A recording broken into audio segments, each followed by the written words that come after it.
प्रिय भैया बहनों, कैसे हैं आप सभी। Vidya Bharati YouTube online channel में आप सभी का स्वागत है। मैं कुसुम शर्मा सरस्वती शिशु मंदिर junior high school Saket Muzaffarnagar से एक बार फिर आप सभी के समक्ष कक्षा सप्तम में विषय सामाजिक में उपविषय नागरिक शास्त्र में एक नए टॉपिक के साथ उपस्थित हूँ। आज जिस प्रकरण पर हम सभी अध्ययन करेंगे या जिसके विषय में मैं आपको बताऊंगी, उससे पहले मैं आपसे कुछ पूछना चाहूँगी। देखिए, हम सभी परिवार में रहते हैं, घर में रहते हैं, तो आप सभी जानते होंगे कि जब हमारे परिवार के जो सदस्य होते हैं वो हमारे लिए कुछ नियम बनाते हैं। घर के सभी सदस्य मिलके, बड़े लोग या कुछ बच्चे भी ऐसे कुछ नियम बनाते हैं जिनका पालन सभी करते हैं कि भाई सुबह जल्दी उठना है, रात में समय से सोना है आपको। इस तरह के बहुत से कानून नियम होते हैं जो हम लोग अपने परिवार में फॉलो करते हैं। यदि ऐसा आपको कहा जाए कि कोई पड़ोसी आपका आपसे बोल रहा है कि भाई आपको मैं कोई नियम बना रहा हूँ और वो आपको अपने घर में फॉलो करना है, यानी कि मैं आपके परिवार के लिए कोई नियम बना रहा हूँ, तो कैसा लगेगा आप सभी को? अच्छा नहीं लगेगा ना। आप सभी सोचोगे कि भाई घर तो हमारा है, तो ये दूसरे जो घर का व्यक्ति है, जो सदस्य है, वो कैसे हमारे लिए नियम बना रहा है। तो थोड़ा कुछ अटपटा सा लगेगा ना हमें कि जब घर हमारा है, लोग हमारे घर के हैं, तो उसके नियम कानून भी तो हम ही बनाएं।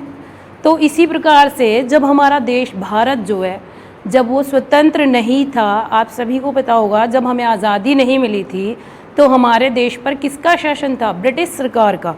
ब्रिटिश सरकार का शासन था, वो हमारे देश के नियम कानून बनाती थी और जो ब्रिटिश सरकार के नियम कानून होते थे वही हमारे देश में लागू होते थे। तो जिस प्रकार से हम अपने परिवार में किसी अन्य सदस्य के नियम कानून नहीं बर्दाश्त कर सकते या हमें अच्छा नहीं लगेगा, उसी प्रकार जो भारत के लोग थे, जो भारत की उस समय जनता थी, उन्हें ये बिल्कुल बर्दाश्त नहीं था कि कोई अन्य देश या अन्य कहीं का राजा या रानी हमारे ऊपर अधिकार करे या उसके नियम कानून हमारे देश पर लागू हों। तो इसलिए जो हमारे भारत देश के लोग थे, उन्होंने स्वतंत्रता के लिए बहुत संघर्ष किया, स्वतंत्रता संग्राम लड़े। और कैसा किस लिए किया कि ताकि हम अपने देश को अपने अनुसार चला सकें, अपने देश के अपने नियम कानून हम लोग बना सकें। तो उसके लिए हमारे देश के जो लोग हैं, उन्होंने अपने देश का एक संविधान बनाने की सोची। आज का जो हमारा प्रकरण है वो यही है कि हमारा संविधान, यानी कि भारत का संविधान। आज का प्रकरण है हमारा संविधान।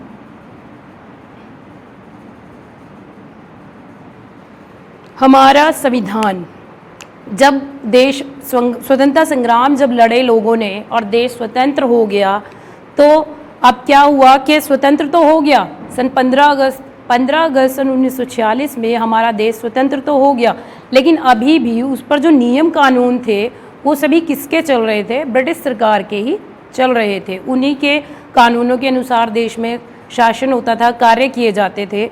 तो जो भारत के लोग थे, उन्होंने सोचा कि जब हम स्वतंत्र हो गए तो हमारा अपना स्वयं का एक संविधान होना चाहिए जिसमें हमारे देश के ही लोग मिलकर नियम कानून बनाएं। तो सन 1946 में क्या था, अलग अलग प्रांत के लोगों ने जब स्वतंत्रता में अपना सहयोग दिया तो उन्होंने सोचा कि सभी प्रांतों से लोगों को इकट्ठा करके एक संविधान सभा बनाई जाए और हम अपने संविधान का निर्माण करें। तो सन 1946 में 389 सदस्य मिलकर, 389 सदस्य उस समय लोग थे जो शामिल थे उसमें संविधान सभा में। तो उन्होंने मिलकर, जिनमें कुछ मुख्य नाम थे आपके सरोजनी नायडू, ये कुछ मुख्य नाम थे आपके सरोजनी नायडू, विजय लक्ष्मी पंडित, मौलाना अबुल कलाम आज़ाद, जवाहरलाल नेहरू व HV कौमत, ये कुछ मुख्य लोग थे उसमें जो संविधान सभा में शामिल थे। तो इन सभी ने मिलकर 1946 में एक संविधान सभा का निर्माण किया। जो संविधान सभा थी, तो संविधान सभा के एक अध्यक्ष भी निश्चित किए गए। संविधान सभा के अध्यक्ष डॉक्टर राजेंद्र प्रसाद जी को बनाया गया। संविधान सभा के अध्यक्ष डॉक्टर राजेंद्र प्रसाद जी बने। जब संविधान सभा बनी तो एक ड्राफ्टिंग कमेटी भी उसके लिए बनाई गई। ड्राफ्टिंग कमेटी मतलब जो संविधान सभा का प्रारूप निश्चित करे, यानी कि उसको लिपिबद्ध करे, उसको लिखे। तो उस प्रारूप समिति के जो अध्यक्ष उस समय बनाए गए तो उन्हें बनाया गया डॉक्टर भीमराव अंबेडकर जी को, डॉक्टर भीमराव रामजी अंबेडकर जी को उस प्रारूप समिति का अध्यक्ष बनाया गया। प्रारूप समिति ने उसको संविधान को लिखने का कार्य किया। संविधान जो है हमारा 26 नवंबर 1949 को बनकर पूर्ण हो गया। 26 नवंबर 1949 को संविधान आपका बनकर पूर्ण हुआ। भारत का जो संविधान है वो 26 नवंबर 1949 को बनकर पूर्ण हो गया। 1949 में बनकर पूर्ण हो गया, लेकिन अभी उसको अंगीकृत नहीं किया गया था, यानी कि वो पूर्ण तो हो गया था और संविधान को पूरा होने में लगभग 2 वर्ष 11 महीने और 18 दिन का समय लगा, यानी कि लगभग 3 वर्ष का समय संविधान पूरा होने में लगा। जब 26 नवंबर 1949 को भारतीय संविधान पूर्ण हो गया तो उस संविधान में था क्या, हमारा संविधान था क्या, कैसा था, अब इसके बारे में कुछ सुनेंगे। हमारा संविधान एक लिखित और विस्तृत संविधान था, यानी कि इसको लिखा गया था और ये विस्तृत भी था, बड़ा था। इसमें कुल भाग 22 थे। भारतीय संविधान जब लिखा गया इसके कुल भाग 22 थे। इसमें अनुच्छेद थे आपके 395 इसमें अनुच्छेद थे और इसकी 8 अनुसूचियाँ थी, यानी कि जिस समय ये बना 26 नवंबर 1949 को इसके 22 भाग 395 अनुच्छेद व 8 अनुसूचियाँ थी। लेकिन वर्तमान में जो अनुसूचियाँ हैं उनकी संख्या 12 हो गई है। क्या हो गई है संख्या? 12, यानी कि पहले 22 भाग थे, 395 अनुच्छेद व 8 अनुसूचियाँ, जो कि वर्तमान में अब 12 अनुसूचियाँ हो गई हैं। अब आता है कि संविधान की एक प्रस्तावना थी संविधान में, जिसमें उन लोगों ने संविधान के उद्देश्य निश्चित किए गए कि हमारे संविधान के क्या उद्देश्य होंगे, कि जो हमने संविधान का निर्माण तो किया है लेकिन उसका उद्देश्य क्या होंगे। तो सबसे पहला उद्देश्य था प्रभुत्व संपन्न राज्य। संविधान की प्रस्तावना के उद्देश्य में सबसे पहला आता है, प्रस्तावना के उद्देश्य में सबसे पहला आता है आपका प्रभुत्व संपन्न राज्य। प्रभुत्व संपन्न, यहाँ भारत को राज्य के नाम से पुकारा गया है, यानी कि भारत एक देश है ना, लेकिन संविधान में इसको राज्य कहा गया है। तो प्रभुत्व संपन्न यानी कि भारत देश जो है अपने पूरी तरह से प्रभुत्व संपन्न है, अपनी आंतरिक व बाह्य निर्णय लेने में पूर्ण स्वतंत्र है। उसके ऊपर किसी अन्य देश का कोई भी आधिपत्य नहीं है, यानी कि वो अपनी आंतरिक और बाहरी नीतियों को स्वयं तय कर सकता है। अब वो पूर्ण रूप से स्वतंत्र है। नेक्स्ट आता है आपका पंथ निरपेक्ष। पंथ निरपेक्ष, पंथ यानी कि धर्म, पंथ मतलब धर्म। पंथ निरपेक्ष यानी कि किसी एक धर्म को न मानने वाला, यानी कि भारत की संविधान की प्रस्तावना में ये कहा गया कि भारत एक पंथ निरपेक्ष राज्य है, यानी कि भारत एक ऐसा देश है जो किसी विशेष धर्म को कोई मान्यता नहीं देता, उसके लिए सभी धर्म समान है। भारत में किसी भी धर्म जाति के जो लोग रहते हैं वो अपने अपने धर्म को मानने में पूर्ण रूप से स्वतंत्र हैं, यानी कि भारत एक पंथ निरपेक्ष राज्य है। नेक्स्ट आता है आपका समाजवाद। जो प्रस्तावना के उद्देश्य हैं उनमें नेक्स्ट आता है समाजवाद। समाजवाद यानी कि भारत में सभी को समान अवसर मिलेंगे और सभी में समाजवाद की धारणा विकसित की जाएगी, यानी कि किसी में भी कोई किसी प्रकार का भेदभाव नहीं होगा और समाजवाद की धारणा को भारत अपनाएगा। नेक्स्ट आता है आपका लोकतंत्रात्मक गणराज्य। यह देखिए 2 शब्दों से मिलकर बना है यह प्रस्तावना का जो उद्देश्य है, लोकतंत्रात्मक गणराज्य। लोकतंत्रात्मक, लोक यानी कि जनता और नेक्स्ट स्टेप का गणराज्य, इसी का ही बिंदु है ये लोकतंत्रात्मक गणराज्य। देखिए लोकतंत्रात्मक, लोक यानी कि लोगों का लोगों द्वारा शासन, यानी कि भारत एक ऐसा राज्य है जिसमें लोगों के ही द्वारा उन पर शासन किया जाएगा। और फिर है आपका गणराज्य। गणराज्य से मीन्स भारत एक ऐसा राज्य है जिसमें राजा वंशानुगत ना होकर चुना जाएगा, यानी कि ऐसा नहीं है कि कोई एक राजा था तो उसका पुत्र ही भविष्य में राजा होगा, इसका मतलब ऐसा बिल्कुल नहीं है। गणराज्य का अर्थ होता है कि यहाँ का जो मुखिया होगा या जो शासन करेगा, जो सर्व पद पर जो होगा वो निर्वाचित होगा, वो वंशानुगत नहीं होगा। यानी कि भारत की प्रस्तावना में कहा गया कि भारत प्रभुत्व संपन्न राज्य होगा, प्रभुत्व संपन्न राज्य होगा, पंथ निरपेक्ष होगा, उसमें समाजवाद की धारणा विकसित होगी और आपका लोकतंत्रात्मक गणराज्य होगा। प्रभुत्व संपन्न से मैंने बताया वो अपनी आंतरिक और बाहरी नीति में निर्णय लेने में पूर्ण रूप से स्वतंत्र होगा। पंथ निरपेक्ष मतलब किसी एक विशेष धर्म को भारत में मान्यता नहीं दी जाएगी, उसके लिए सभी धर्म एक समान है। नेक्स्ट है आपका समाजवाद, कि भारत समाजवाद की धारणा को विकसित करेगा या समाजवाद को अपनाएगा। लोकतंत्रात्मक गणराज्य यानी कि लोगों का लोगों द्वारा शासन, और गणराज्य से मतलब जो मुखिया होगा वो वंशानुगत न होकर निर्वाचित होगा। ये आपके प्रस्तावना के उद्देश्य थे। अब ये तो हुआ कि हमारे संविधान में क्या था, एक प्रस्तावना थी, प्रस्तावना के उद्देश्य थे। अब नेक्स्ट आता है हमारे संविधान में और क्या क्या लिखा गया है। अब देखिए बच्चों, हमारे संविधान में कुछ मौलिक कर्तव्य दिए गए हैं, यानी कि नागरिक, जो भारत के नागरिक हैं उनके लिए कुछ मौलिक कर्तव्य भी दिए गए हैं।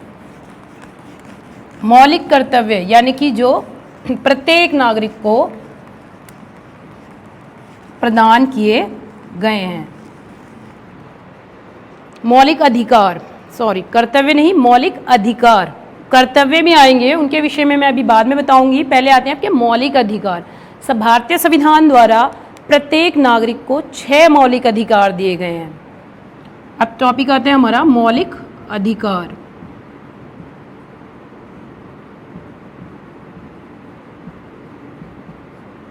मौलिक अधिकार, भारतीय संविधान द्वारा प्रत्येक नागरिक को 6 मौलिक अधिकार दिए गए हैं, जो उसको हर परिस्थिति में प्रदान ही रहते हैं, यानी कि वो उनका उपयोग कर सकता है। सबसे पहला आता है आपका समानता का अधिकार।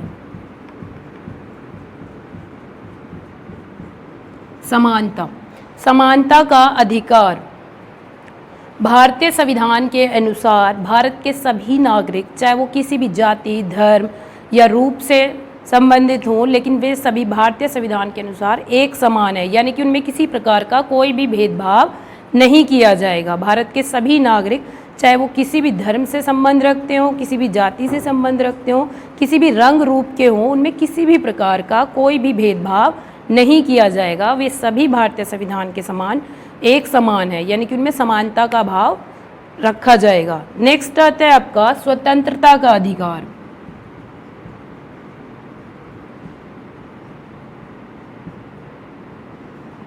स्वतंत्रता का अधिकार भारत के सभी नागरिकों को स्वतंत्रता का अधिकार है, यानी कि वे अपने विचार अभिव्यक्त कर सकते हैं, किसी भी गोष्ठी का आयोजन कर सकते हैं, अपना दल बना सकते हैं, अपनी कोई एक यूनियन बनाना चाहें तो वो सब चीज़ के लिए स्वतंत्र हैं। अपनी दोष सिद्धि से संरक्षण यानी कि उन्हें यह स्वतंत्रता है कि यदि उन पर कोई अपराध के द्वारा उन्हें पकड़ा जाता है और जब तक उन पर कोई दोष साबित न हो तब तक उन्हें कोई दंड नहीं दिया जा सकता। ये भी दोष सिद्धि से संरक्षण का भी अधिकार है, और जीवन जीने एवं निजी स्वतंत्रता का भी उन्हें अधिकार है। यानी कि प्रत्येक भारतीय नागरिक को भारतीय संविधान ये स्वतंत्रता का अधिकार देता है कि वो जीने का अधिकार रखता है और अपनी निजी स्वतंत्रता यानी कि उसकी निजी स्वतंत्रता का कोई हनन नहीं कर सकता। तीसरा आता है आपका शोषण के विरुद्ध अधिकार।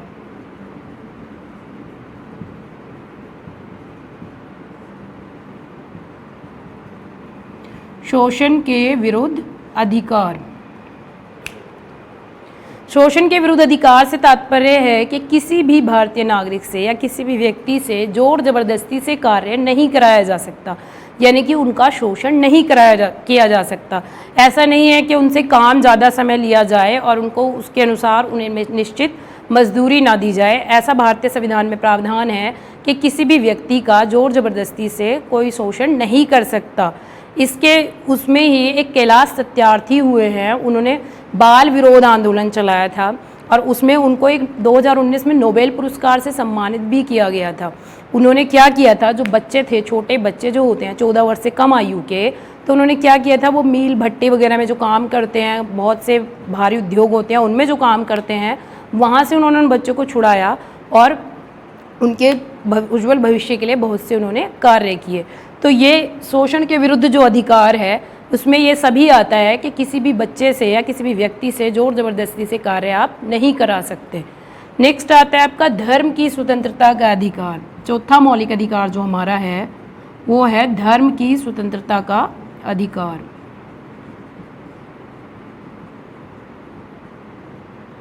धर्म की स्वतंत्रता।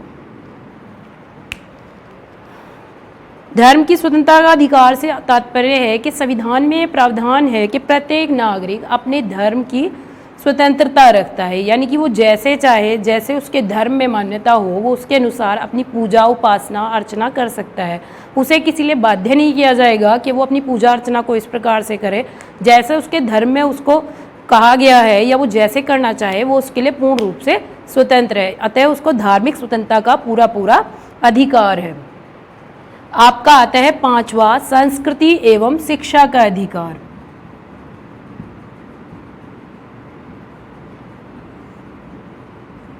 संस्कृति एवं शिक्षा का अधिकार।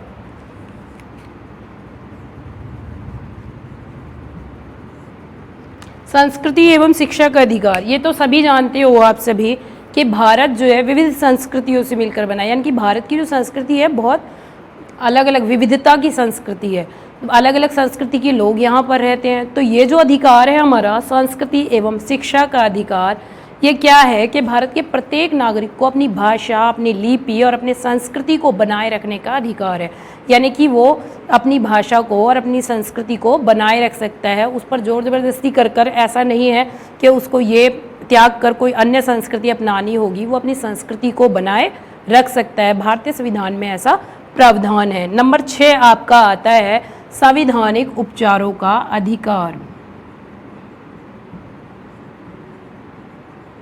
संवैधानिक उपचारों का अधिकार। संवैधानिक उपचारों का अधिकार, ये जो आपका मौलिक अधिकार है संवैधानिक उपचारों का अधिकार, इसको अन्य सभी मौलिक अधिकारों की जान भी कहा गया है। यानी कि अन्य सभी मौलिक अधिकार जो आपके हैं, यदि ये अधिकार ना हो तो उनका प्रयोग करना संभव भी है, लेकिन फिर भी ये अधिकार बहुत ज़्यादा महत्वपूर्ण है। संवैधानिक उपचारों का अधिकार, इसका तात्पर्य क्या है कि यदि किसी व्यक्ति या किसी नागरिक के मौलिक अधिकारों का यदि हनन होता है तो वो सीधे न्यायालय में जाकर अपील कर सकता है, यानी कि न्यायालय में जाकर उसकी सुनवाई कर सकता है कि मेरे मौलिक अधिकारों का हनन हो रहा है, और न्यायालय क्या होगा कि उसको संरक्षण भी देगा, यानी कि उसके अधिकारों की रक्षा करेगा। व्यक्ति नागरिक जो है सीधे उच्च न्यायालय या सर्वोच्च न्यायालय में जाकर अपील कर सकता है यदि उसके मौलिक अधिकारों का हनन हो रहा है।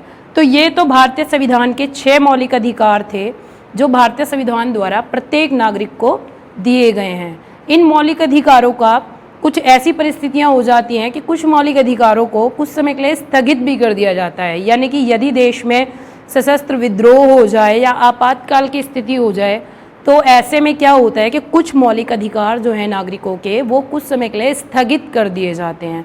अभी आपको भारतीय संविधान में जो मौलिक अधिकार दिए गए हैं उसके विषय में बताया था। अब नेक्स्ट आता है भारतीय संविधान में राज्य के लिए भी कुछ निर्देश दिए गए हैं, यानी कि मौलिक अधिकार तो नागरिकों के लिए थे कि वो नागरिकों को प्रदान किए गए थे, अब राज्य को भी कुछ निर्देश दिए गए हैं, यानी कि जब राज्य अपनी नीतियाँ बनाता है तो उन नीतियों को बनाने के लिए कुछ निर्देश संविधान ने राज्य को दिए हैं जिन्हें हम नीति निर्देशक तत्व कहते हैं। नीति निर्देशक तत्व राज्य के, यहाँ पे राज्य के लिखा गया है क्योंकि ये राज्य के लिए दिए गए हैं, मौलिक अधिकार नागरिकों के लिए थे। तो राज्य के नीति निर्देशक तत्व जिनके विषय में अभी हम अध्ययन करेंगे, directive principles of state policy, यानी कि जो स्टेट की पॉलिसी होती है उसके लिए क्या उसको निर्देश दिए गए वो।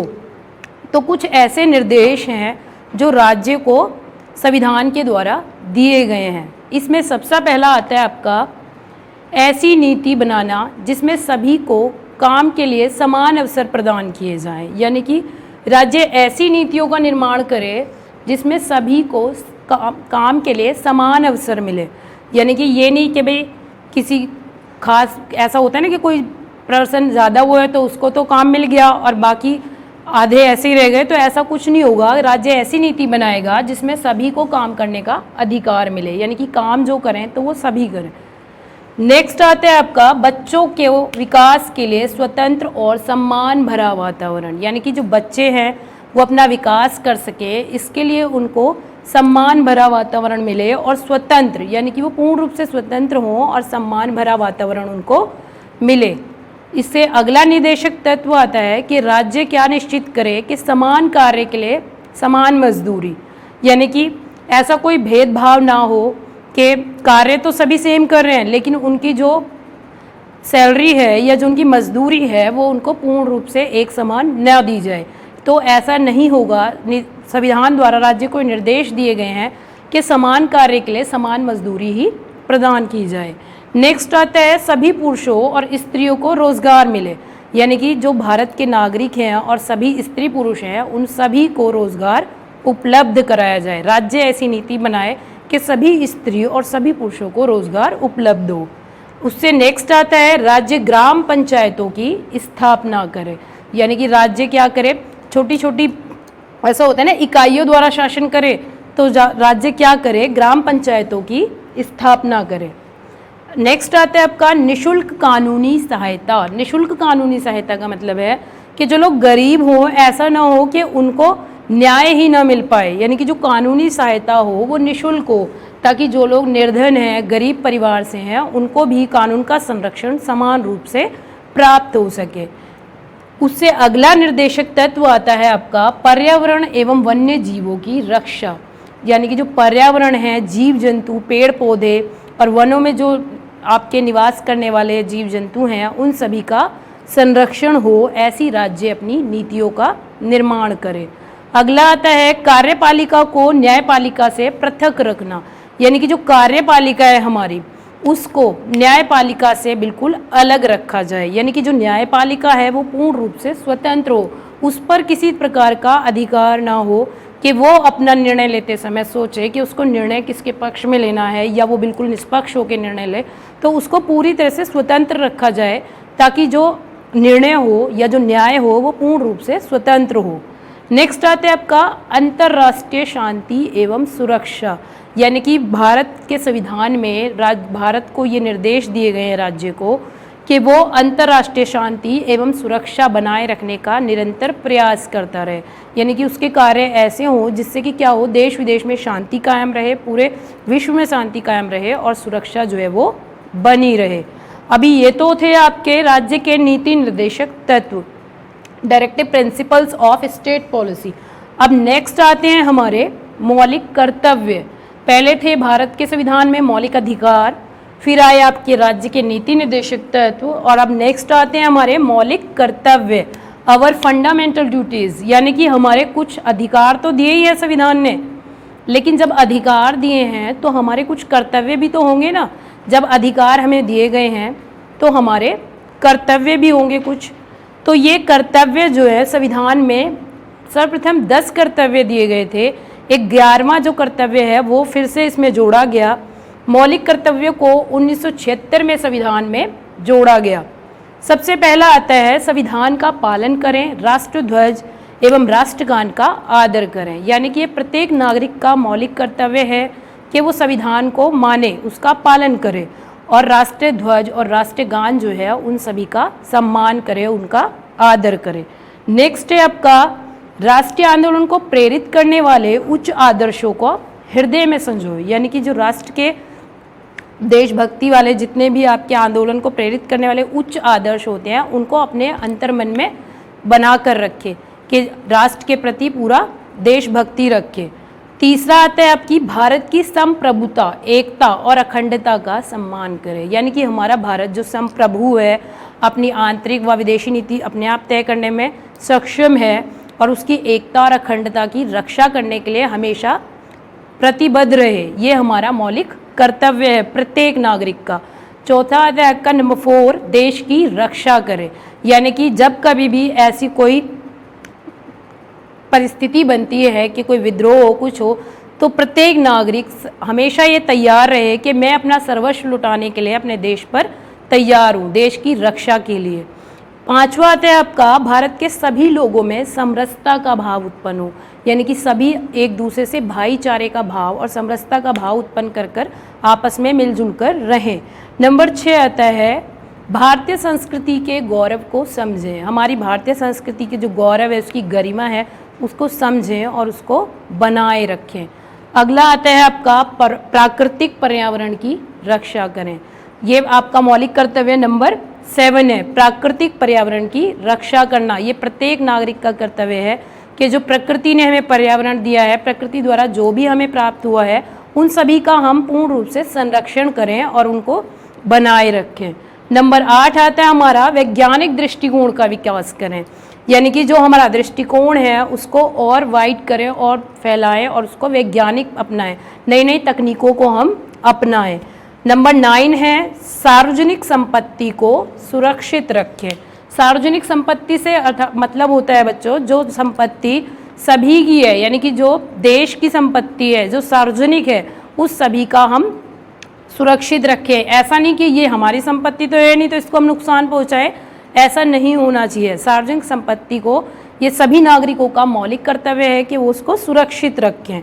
नंबर 10 आता है, व्यक्तिगत एवं सामूहिक गतिविधियों के सभी क्षेत्रों में उत्कर्ष की ओर बढ़ने का प्रयास करें, यानी कि जो गतिविधियां ऐसी होती हैं व्यक्तिगत और सामूहिक, उनमें शीर्ष पर कैसे पहुँचें, इसके लिए निरंतर प्रयासरत रहें। ये भी सभी भारतीय नागरिकों का मौलिक कर्तव्य है।